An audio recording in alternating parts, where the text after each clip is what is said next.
Hello friends, welcome our channel MCQ centre. तो दोस्तों, जैसा कि आप जान रहे हैं कि Delhi APP, CBI APP, PP, NIA PP and assistant legal adviser जो एग्ज़ाम 2021 का था वो संपन्न हो चुका है।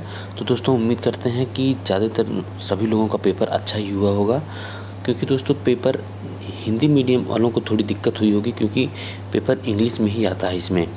तो दोस्तों, फिर भी क्वेश्चन जो थे बहुत आसान नहीं थे कह सकते हैं, ना तो बहुत ही कठिन थे। यानी मिला जुला के अगर जिसकी इंग्लिश थोड़ी ठीक है उसके लिए आसान थे, लेकिन वही जिसकी इंग्लिश बिल्कुल ही पुअर है उसके लिए कठिन ही थे। कुछ क्वेश्चन उसमें टफ थे। तो दोस्तों, इस वीडियो में बताऊंगा कि किस अधिनियम से कितने प्रश्न आए थे। और दोस्तों, आंसर मिलाने में थोड़ी सी देरी हो रही है, क्योंकि करेक्ट आंसर मैं हमेशा देना चाहता हूँ। मैं नहीं चाहता कि आपको गलत आंसर दिया जाए। तो दोस्तों, जल्दी आंसर आएगा। उसके पहले आप अगर अभी तक आपने अगर सब्सक्राइब नहीं किया चैनल को तो सब्सक्राइब कर लें, लाइक कर लें और दोस्तों के पास भी शेयर कर दें। तो दोस्तों, जितनी तेज़ी के साथ आप जुड़ेंगे आंसर उतना ही जल्दी आएगा, और मैं पूरा दावा करता हूं कि आंसर एकदम बिल्कुल सही रहेगा। एक आध प्रश्न का मैं नहीं कह सकता, नहीं तो ज़्यादातर आंसर हमारे बिल्कुल सही रहेंगे। 99% आंसर आपको सही मिलेंगे। तो दोस्तों, इसमें मैं आपको बताऊँगा कि आपके किस सेक्शन से कितने प्रश्न आपके पूछे गए हैं। ठीक, तो इसमें दोस्तों आपके जैसे हैं सीआरपीसी से, तो सीआरपीसी से आपके इसमें पूछे गए हैं 14 क्वेश्चन। कितने क्वेश्चन? 14 क्वेश्चन पूछे गए हैं सीआरपीसी से। आपके 14 क्वेश्चन पूछे गए हैं सीआरपीसी से।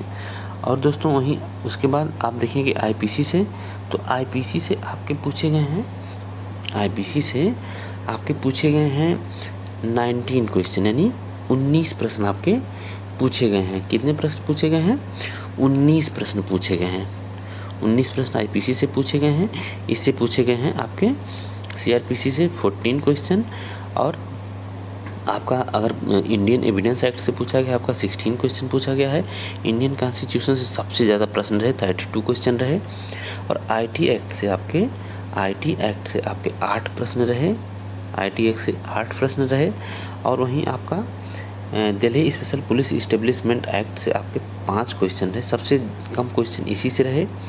और अगर वहीं देखें आप prevention of money laundering act से अगर देखें तो इससे भी आपके 8 प्रश्न पूछे गए।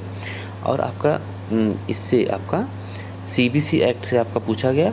सीबीसी से आपका इसमें दोस्तों आपका 8 प्रश्न पूछा गया। सीबीसी से आपका 8 प्रश्न पूछा गया। प्रिवेंशन ऑफ करप्शन एक्ट से आपका जो है, प्रिवेंशन ऑफ करप्शन एक्ट से आपका 10 प्रश्न पूछा गया। टोटल दोस्तों 120 प्रश्न आपके हो जाते हैं। तो इस हिसाब से आपके जितने भी क्वेश्चन आए, इतने क्वेश्चन आपके पेपर में पूछे गए थे।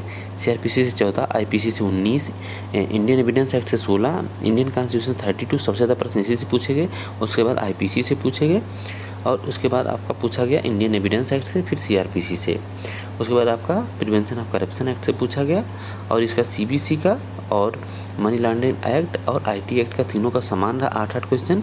और दिल्ली स्पेशल पुलिस एक्ट का 5 क्वेश्चन, सबसे कम Delhi special police establishment act का ही 5 क्वेश्चन पूछा गया। तो दोस्तों, आप जल्दी से जल्दी सब्सक्राइब कर लें, क्योंकि मैं जल्दी ही आंसर इसका अपलोड करूँगा, और जितना ज़्यादा सब्सक्राइबर बढ़ेंगे मैं उतनी जल्दी अपलोड करूँगा। तो दोस्तों, बस इस वीडियो में इतना ही। नमस्कार, धन्यवाद।